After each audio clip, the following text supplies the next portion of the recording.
today was supposed to be the happiest day of his life. The wedding hall was full of guests. Friends, family, and relatives were all smiling and waiting.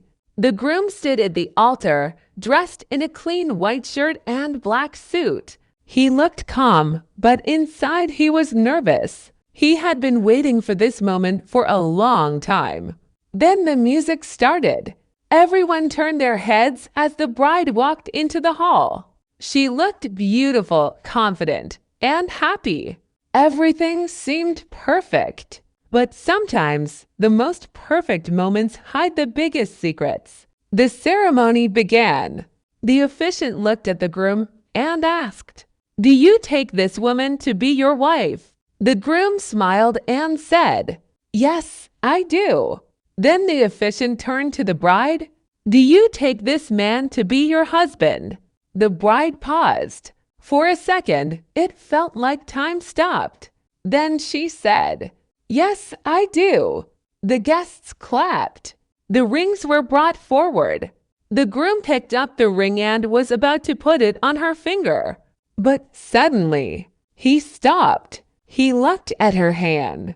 Then he looked into her eyes. "Where did you get this ring?" he asked. The bride looked confused. "What do you mean?" The groom's face changed. "That ring, I've seen it before." The room became quiet again.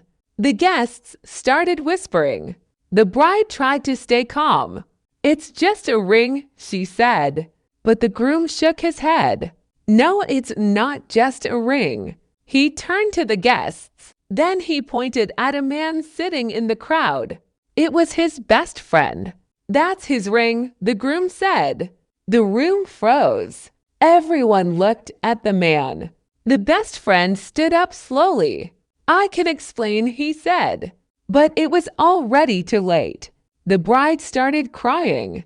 The groom stepped back. "What is going on?" he asked. The truth was finally coming out. The best friend looked down and said, "We didn't plan for this to happen."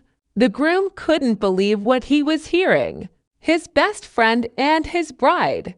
On his wedding day. The happiest day of his life turned into the biggest betrayal. And in that moment, everything changed.